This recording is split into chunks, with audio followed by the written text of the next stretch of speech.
It's been too long. Well, you guys, thank you so much for coming. We both saw it, loved it. How did this all come about? I mean, again, we know a lot of the stuff that you sort of skewer.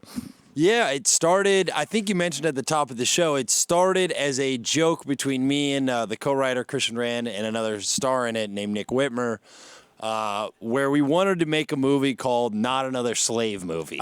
We had the idea, I think, pre-pandemic, but once there was a pandemic, it was like, okay, we have to do this. No excuse no excuse. Not do it right. Yeah, and so we sort of just thought of jokes and gags and bits and then reverse engineered story from that. We went with Race the Movie as the title because we wanted to parody all of the movies, not just slave movies. There's so many cheesy race movies that you get to make fun of. So we won a big screenwriting competition with the movie version called Race the Movie, and then every industry person we sent it to complimented it, said, this is so funny, but, just be careful. We don't think, audiences are going to like something because it's a touchy subject. Wait, well, how is it touchy? I don't see nothing problematic as far as this industry is concerned. Yeah. Well, the most, I think, tone-deaf thing an industry person said was he said, race, it's just too much of a hot-button issue right now. Right now. And and it was the right now. We're like, hold on, right now? Don't you mean for ever? Also, you would think that then that would be even more reason why someone would want to produce it, because it is right now super hot and topical. Right. Yeah. And I think there's a general thinking of a lot of industry people that, because you're being funny about the topic, it's disrespectful to some of the seriousness that the topic is justified by. And so they go, you can't be funny about that stuff. And so we were like, fuck it, we'll do it live. So we converted it to Race the Movie, the play. We did a run for the New York Theater Festival. We were lucky enough to get Dean involved. That was really cool because I didn't know Dean before that process.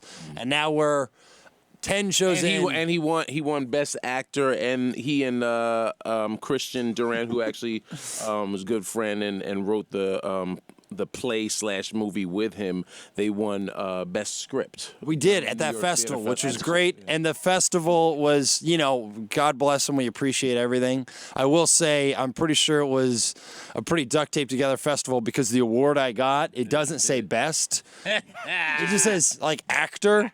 And I'm pretty sure it's because adding 4 letters to the plastic engraving cost probably another $50 or something. And it's just actor, just as little as possible. But there was something that was so, to shit on the festival. Dean was originally nominated. Dean is the main character of the show. Yeah. I like to say Dean is starring in it, and then I would be his co-star. If you know what I mean? It's and as we saw in the trailer, the narrator, too. I think you just assumed it was Morgan Freeman in the yeah, he's involved in the project. That was where your whole budget went. Morgan Freeman decided he couldn't appear on camera, but he could do 5 lines for us. Very gracious. God's expensive. So ultimately, they gave the award to the white guy. That's pretty much what we were making. Which feels appropriate. Right.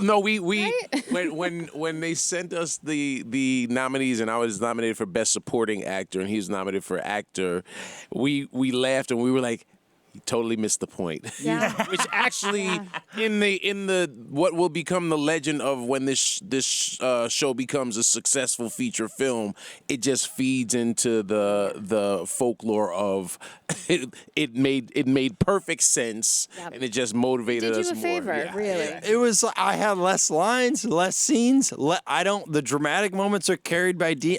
Less time on stage. I don't know by what. Well, and also, what sort of acting background do you have? Sketches for failed comics like myself. Dean, how frustrating was that to have to share this stage with such a novice? The frustration was there. The frustration was when I got nominated for Best Supporting Actor. I was like, I wonder if this is how Sam Jackson felt. This is unbelievable, and they did everything supporting else. too. That's They are absolutely becoming what you're. Exactly. I know. Exactly. So I laughed about it. I thought it was funny. Fucking unbelievable. It was pretty absurd. And you just life or art imitating life. Is that it? Life imitating art, whichever one. Yeah. So, but it meant a lot for me because Dean is, as we had a talk back, and as an audience member they basically asked Dean like, "Hey, why are you in this?" Because in a funny way, they're like, "Because you're like the real deal." And I wonder that myself sometimes too. But you know, I think for me to get that, it was like, Dean, any plastic $5 trophy, it probably means more than to me as someone who's just trying acting than it would to someone like you who's been in shows, in movies, and on television. So I get it. I'm happy if I get a participant trophy, Right. like an AYSO or something. I'm happy when I'm in LA and they give me validation when I win a park. I can leave a meeting and they're like, we validated. I'm like, really? Yes. As one who's never owned a car, I would literally collect those. Yeah. Like baseball cards. That would be a cool thing to have. Well, when he first gave you the script, what was sort of the one thing that came out like, I got to do this? Honestly, the opening trigger warning, the first 2 pages had me when they addressed the fact that you're going to hear the N-word and bad people said the N-word, and then as comics.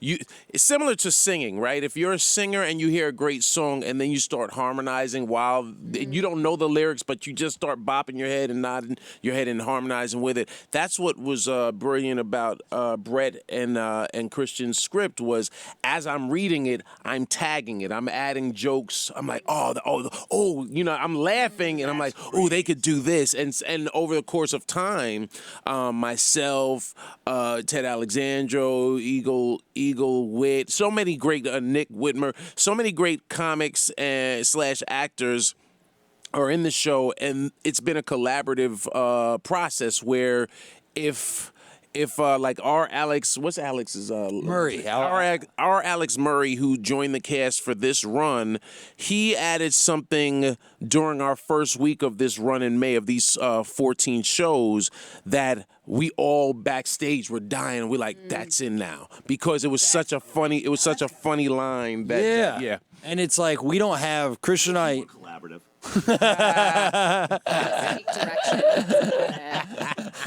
She never says yes and to any joke. Just, no, not funny, Bill. but- Bill, that sucked. Denial, right? Just good at eye rolling. But that was like what made it so fun is because you have comics who know how to write jokes, everyone just naturally ends up punching stuff up. And in a room of comics, the funniest joke wins. Like, it's not about who said what. We all are on the same team. So the funnier it is on stage, the better we all look. Well, now I gotta know, from the first drafts, what joke didn't make it that you're still thinking about? You know what one came up was we originally had You can say it on here because remember the shit that comes out of Kumia's mouth. So go ahead. Save space. as far as there will be no specific word uttered, but no, but the bit Christian and I really loved Dean's character and the character of Stretch played either by Eagle or this other great comic named Sharif Johnson. They escaped the plantation by putting on blackface, and we had a gag in which, and white people are nice to them because they think they're white people in blackface. Because they're wearing blackface, which So is they're very nice to them. And so the joke was, the way they escaped was they were able to sneak out during, we have the Founding Father musical was in town, and called Franklin. We're spoofing Hamilton. Oh my God. The way that the white audience who was watching Franklin, the Hamilton parody, the way that we had them clap was they patted themselves on the back when they were watching it. Great. So instead of doing this, they all went That's funny. to like cheer for the show. And I go, with Christian, I was like, that was a good joke. Yeah. That was a good joke. Save that for the movie. Save that for the movie. But there's been some cuts that were good because in a live, you want to push the audience the right amount. And when you're tackling a sensitive thing, you want to not. So we've cut a couple N-bombs. We've cut M-bombs. We've cut a lot of funny, not because it wasn't funny, but just for sake of keeping the show to about 90 minutes. Right. Because the the show actually was the show actually would have been nominated for another award during the New York Theater Festival, but we ran long. What did we run, close to 2? We ran an hour like 48 and 148 and or an hour 90 minutes. Yeah. And so we ran a $1:48, and then the festival. And I understand their annoyance with us going long, but also we can't control people's laughter. And so even though the show was timed out, we were getting applause breaks. That is a good problem to have. It's a good problem. Yeah, and so we wound up. I believe they let us know, let Bret and Christian know that the show would have been nominated for best show, but best play, but it was disqualified because we ran long. But people were enjoying it too. Right. Yeah, and especially with a comedy. Yeah. You're not necessarily acting as much as you are performing, and you're playing with the crowd because it's all about the laughs mostly. Yeah, I mean we break the fourth wall. The response and feedback that we've received at many of these talkbacks and Q&A sessions is people saying how they felt triggered, that they were right at the edge of getting triggered, and then we hit them with something funny that restored the trust or enabled them to say, you know what, I trust that they're not playing with my emotions, which is a great response. And then also that we are pushing the envelopes and letting people just go. We're letting people go, and we're playing with chronology. We're playing with the 1800s as well as modern topics, things that occurred back then that are occurring now that are we see, okay, we still have a long way to go. We're dealing with the future and sci-fi, with regards to Black Panther parody. Black Panther parody. So I think there's something for everyone in the show. Everyone that comes out to the show leaves excited, and that's for a performer, live performing. It's wonderful to walk out of the theater every night and have people applaud and say, oh man, that was especially comics, because comics are cynical and comics are hard to please, and we've had some of everyone from Godfrey to Dante Nero, Keith Robinson. A lot of comics have been coming out. Joelle Nicole Johnson. All of them saying, wow, this shows you guys really hit it out the park with this. That brings up a good point, by the way. Do not go to a bar before the show because they have a question and answer afterwards. And I was looking forward to that. Also, I just could steal some of the really good questions that the people were asking. Yeah. I missed half of it because I'm in line taking a piss afterwards because I went and got a couple drinks before the show. Oh, that's funny. So keep your bladder empty or you're going to miss half of it. Yeah. Bill was going to leave mid-show for the bathroom, not because he was offended, but it does make me wonder, have you, as you're on stage, notice anyone be visibly upset? Oh, yeah. I mean, you know what you're getting into just from the title alone. Yeah. But still. I haven't. Well, too, I actually don't see the audience intentionally because I don't want to. Last year during the theater festival, the incredible Lisa Ann was sitting up front with our publicist Lainey. You know Lisa Ann, right, Joanna? Yeah. Okay, good. I'm just making sure. Yeah. Right. I saw you line up, so I was like, she's a fan. She has different genres that she enjoys. But anyway, continue. Right, okay. And Lisa Ann is sitting up front in this amazing, it was a black dress, and there was just the right amount of window cleavage in the dress, like a circle. And I saw her from backstage, and I was like, definitely playing out here, because I don't want to get distracted. I'm in mid monologue, and it's like, yeah, that, so I just so that's what I do now. I don't see the audience. I've always wondered, because I'm like a hack print journalist. I saw the future in Emerson. I knew print journalism. She's an actress, but women are just not as visual as guys. Like, I've always wondered if that was that thing. Go ahead, tell me more. What are we? You get weird at certain times during the month. What else? Fair. But I just don't think you guys are as visual as we are. But like, I've always wondered about visually that. Turned on, right? Or yeah, if I'm on a distracted, visually distracted too. Like if you're on a stage, well, if there's a mirror, I'm visually. You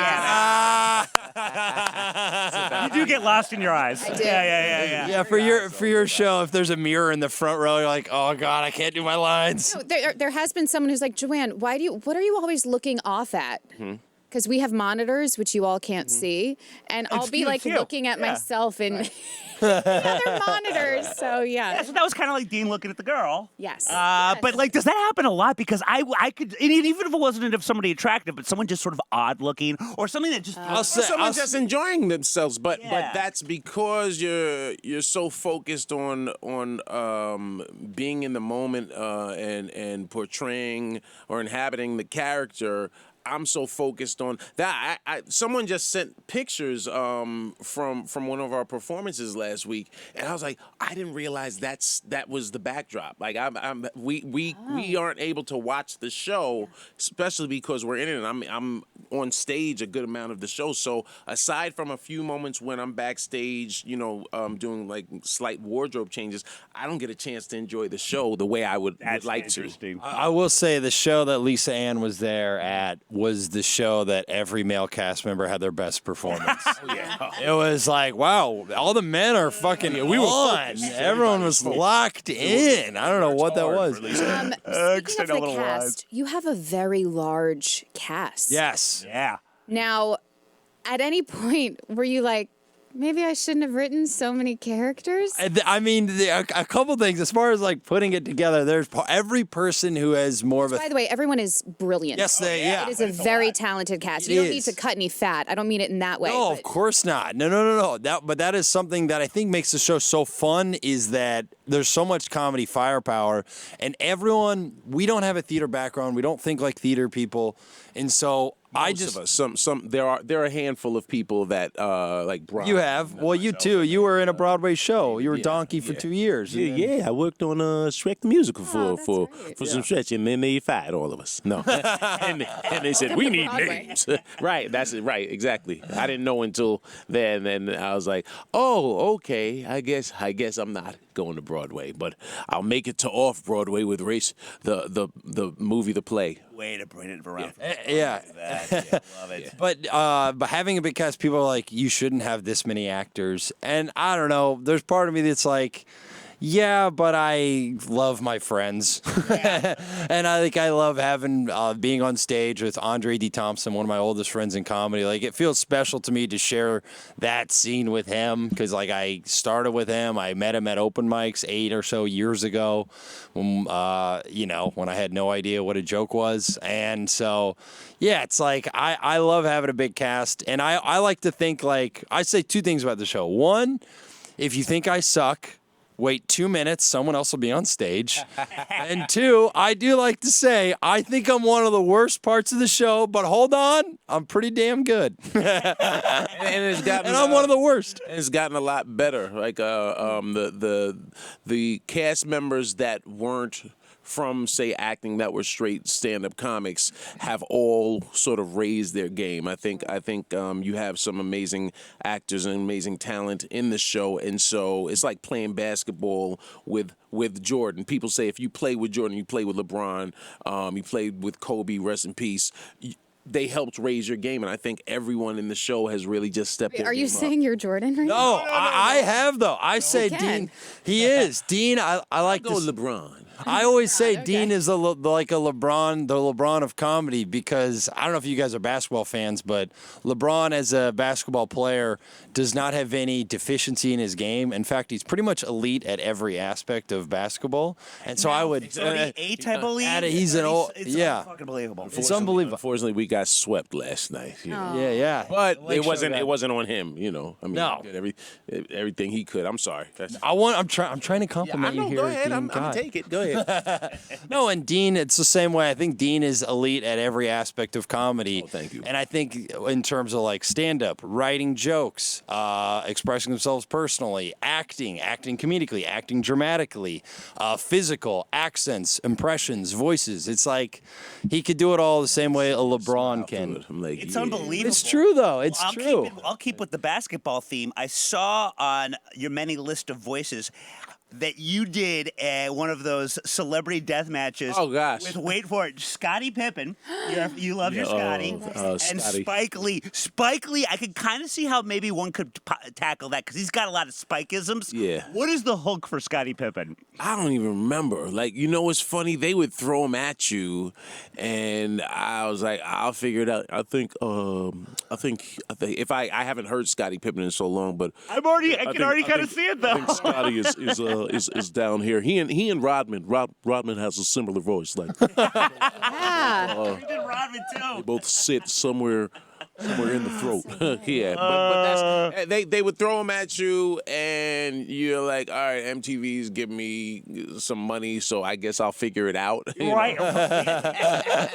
Come on, because it really is. Are you like a musician? Because I always figure if someone's that good with other people's voices, You hear- have to yeah. have a certain Yeah, I remember I don't know if it's true or not, but I remember Maya Rudolph when I was on SNL. She's like, Dean, you have perfect pitch. She was like, that's why you always can key into hearing makes someone's total voice. sense. Because going back to the harmony thing, if I hear someone's voice, I kind of can key into whatever natural nuance they have in their voice. Like you have a sharp. You're on the top of your throat, right? That's nice for saying nasal. Yeah. You know what I mean? And so it's just you hear it, and then without me practicing it, I'm like, okay, you're up there, and it's something. That's unbelievable. Yeah, and so that's that. Like, if I like Erica, first time I heard Erica Badu, it's like I'm feeling hot, and she's up there, and and so where's Denzel is Denzel has the same exact voice as Adam Sandler, but Sandler just sort of drags it out a little bit more, and he makes it a little crazier. But if you go a little more dramatic with the voice, then it's That is- I want to Washington. see. I want to see I want to see an iconic Denzel like moment, but through Adam Sandler. Kong ain't got nothing on me. Kong ain't got nothing on me. Shabba-daboo, King Kong. That is so good.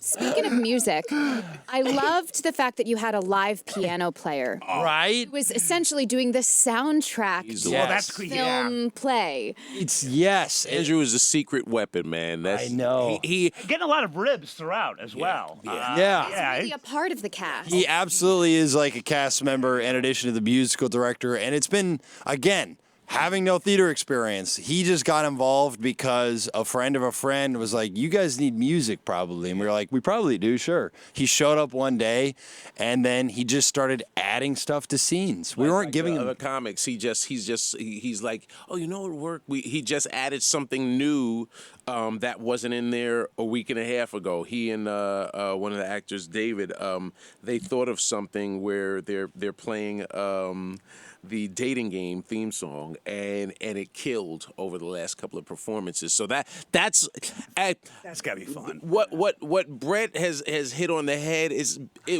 our show is the paradigm shift, right? Because I think what's been a benefit is we really don't have the theater background, right? Where the handful of us have done things in theater, but this is a show that sort of, the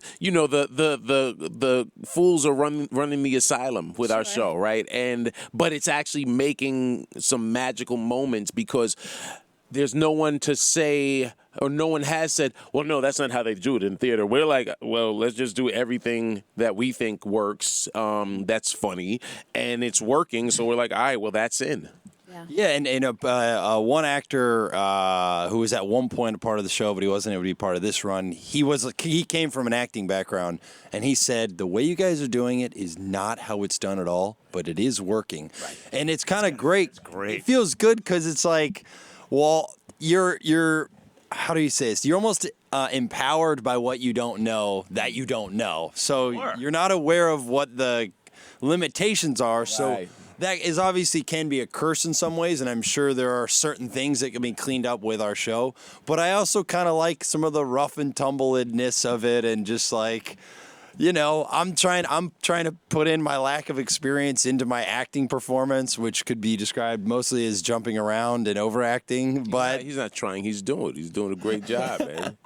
Honestly, I mean, he's we just for a compliment. well, we Let's just go. we just we got a great review, and I guess the negative side of this wonderful review was they said the only thing I wish there was more of. I wish Dean and Bret had more time on stage together. And when I read that, I said, you know what? I didn't realize until reading that yesterday. It's in the post, and I said, we don't have as much screen time or stage time as I thought we did until someone pointed it out. And then I said, you're right. Yeah, we're together at the beginning, First 20 minutes, and then the last sort of 20 minutes. But there's a lot of in between that we have different scenes. So what's next for this? Because this could obviously, movie would be ideal, and I feel like that is the end game there. Race the movie But to honestly, play the movie. it's an episodic sketch show too. You could cut this up, put it in a blender, and it is every week released or like all at once on a Netflix, stuff like that. I mean, there's a lot of ways you could go with this. I think our dream with the project is obviously, as Dean said, race the movie, the play the movie, and so many colors. I have so much fun. I think we all do with live performance that I would love one more longer run, either with Soho or potentially even a bigger room and venue, and.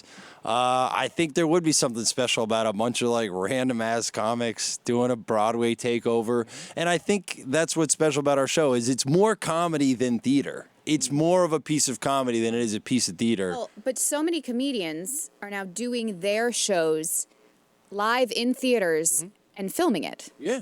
So that's Right. another Colin option Quinn, for you. Birbiglia, You know, even if you do another staged venue, you should get cameras in there. Oh, we Film it. You're psychic because we already did. As a matter of fact, we actually, after we shot the festival last year, we said, let's step up our game, and we had an amazing, cat shoot it. He brought in his crew. We had a 3-camera shoot.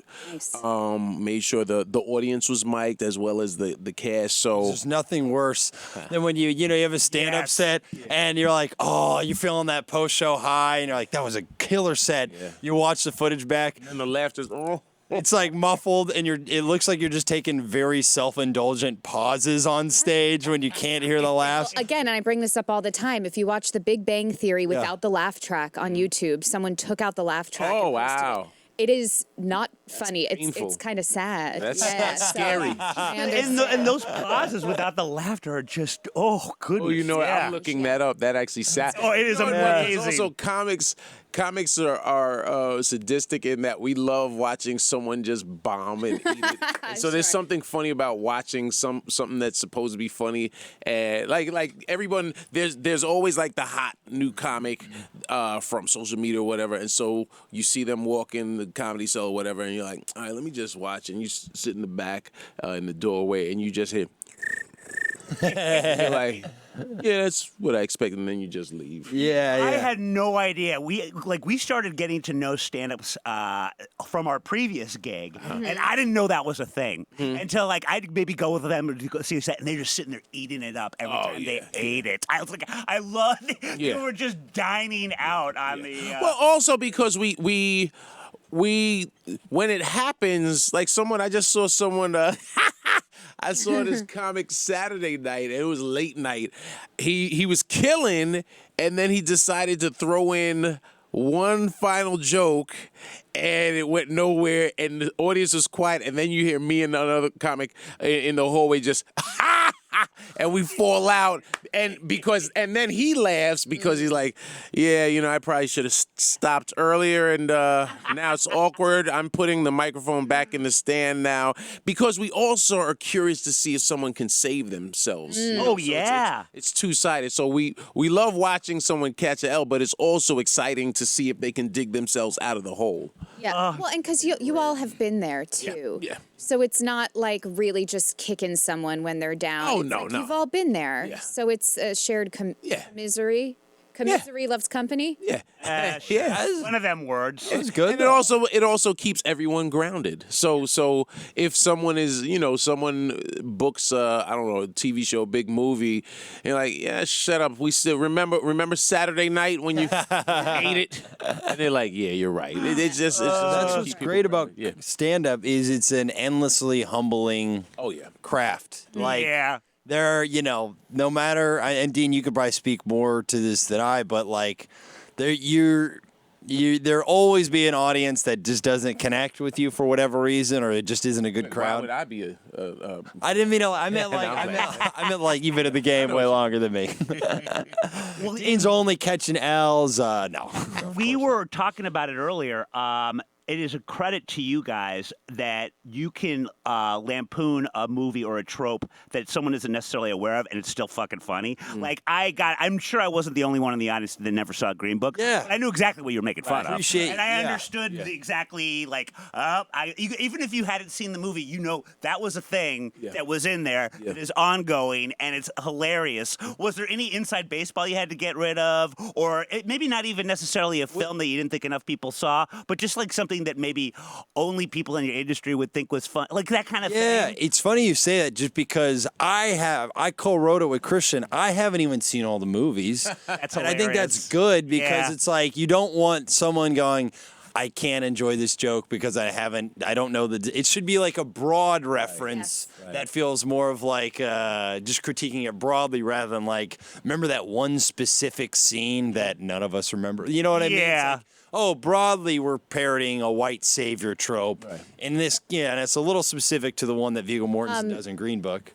Sort of to that point, when you're speaking about the writing and the knowledge and the two perspectives, if this is then made into a movie, when thank you. Yes, Dean's always doing that. I love it. This is made into a movie. You know what I want to see more of? That little aside you did, that little scene where it was you guys writing, with yeah. You know what? Commenting on what you're writing, and then you see it. Yeah. Like that is a really cool device.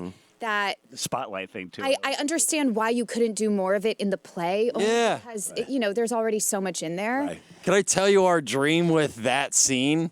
Our dream with that scene is to have two incredibly famous and handsome Hollywood actors play Christian and I. It would be a freaking dream if I got to say like, yeah, you know who played me? John Hamm. John Hamm played me. John Hamm's like from kind of my area in Missouri, and then I get to be like, it's just like a less good-looking version of me. But and Christian, we've laughed. Like if we could get like Christian's a wrestling fan, and in our dream world, it would be like The Rock. The Rock. Like it would be so funny. And Christian's also bald like The Rock, and not as jacked, unfortunately.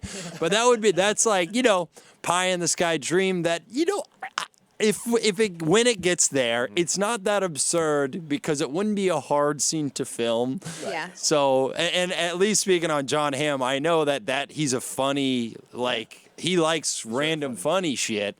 The Rock is perhaps maybe too pie. No, The Rock is funny. I remember he hosted SNL when I was there. Oh, really? He was actually very funny. He seems like it in very, interviews very and funny stuff. dude. And him and I know him and Kev are like They do really comedies. close, and so he's very obviously he's this action hero, but he's also he knows he comes from wrestling and the the absurdist angles, so he doesn't take himself too seriously. I always love that. Anytime SNL does one of the ones where it's an athlete and you're like, what? Yeah. And then all of a sudden you'll get like a little diamond in the rough. Like all of a sudden you realize, oh wow, Peyton Manning's fucking hilarious. Yeah. And like it doesn't happen that often, but when it happens, it's fucking great. How did you feel about episodes that were hosted by? Because sometimes just as a viewer, I could watch, and there are some actors. You can feel them want audiences to say they're funny, like it's cloying, and it's just like, whoa, stop. There's only so many Barkleys, I mean, it's like there's Charles only so Barkley's many funny magic. athletes. Yeah. And that's also when athletes are personalities as well. I'm trying to think of.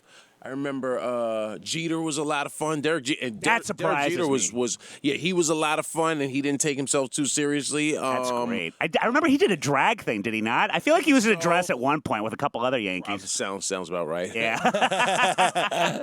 If not, I'm putting it on. Right. Well, the question is then, when you have these celebrities, do you want them to be as collaborative as, let's say, you are with other comics, or is it really better if they just listen to the comedy experts? On SNL or just generally? On SNL. On SNL, you wanted people to come in and get in the dirt with you, right? Like you always had a good idea it was going to be a great night if the host, because normally they'd come in on Monday, the writers and the cast would sit in Lauren's office and everyone would pitch an idea and someone would say, oh yeah, laugh, maybe not laugh.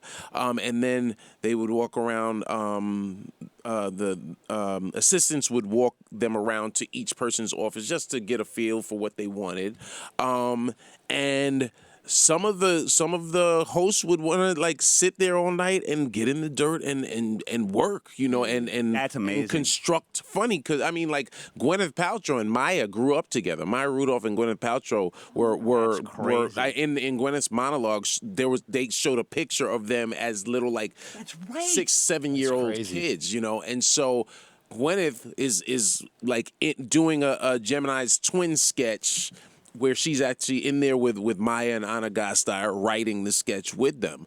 That's crazy. I'm trying to think who else. Alec Baldwin he was like coming around, and then there's some that they're just like, I'm just, because people get very intimidated when they come to 30 Rock to shoot the show. So there's a lot of, I just tell me where to stand. I don't want to mess up, because people want to come off looking like their best version of themselves, and also come off showing that they're not a one-trick pony and that they have some depth and can show that, hey, I can take myself, and laugh at myself and not take myself too seriously. And so that's why I said, like, someone like The Rock, we had a banter where he had called himself, he called me Little Daddy. And so later on, we're in one of the offices, and I said, hey, what's up, Big Daddy? He said, hey, what's up, Little Daddy? And we got to laugh. And I was like, I love this dude. I love this dude. That's a great rock star. Relax. Yeah. But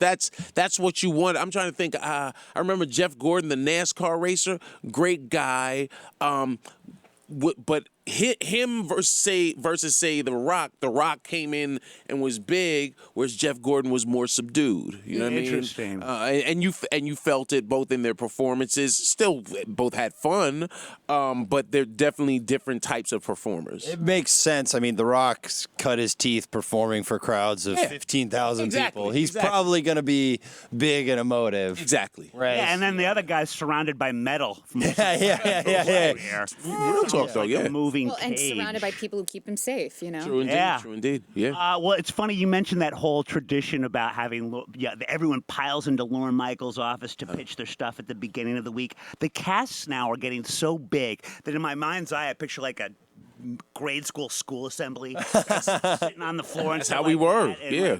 We had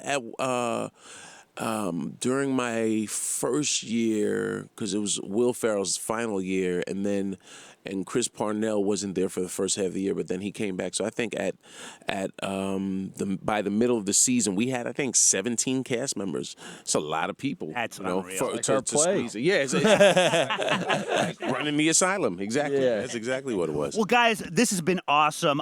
We'd love to have you both back together or individually when we could just bullshit about TMZ related type topics. 60 Minutes this ain't, but I love talking about all of this. It's great play. You guys, there is only May 24th, 25th, 26th, and 27th are the only shows left. Get tickets now. Yeah.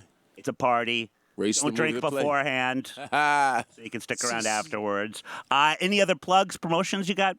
I'll say this much. I got an hour special on YouTube called Bret Raybould Retires from Comedy. If you think I'm funny, go watch that. And or your social media, or at Bret Raybould on Instagram. And if you DM me, I'll send you a promo code. Nice. For the Race, the Movie, the Play, not just for Kohl's. But no, please check out the show. It's an independent comedy.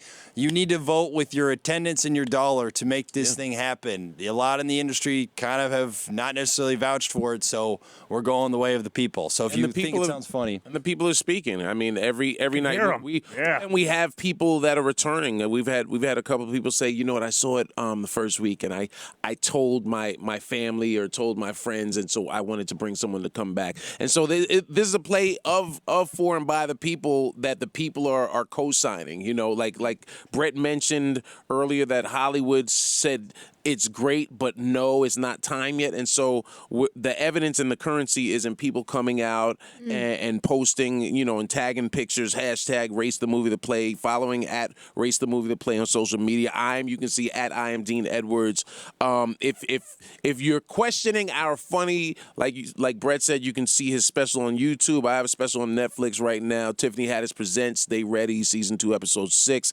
And on my Denzel, I guarantee it. I guarantee you're gonna laugh not only at my special but also at Race the Movie the Play. That's how sure I am of the funny. It speaks for itself. The show rather than tell with the laughter, people. Yeah. It's really good.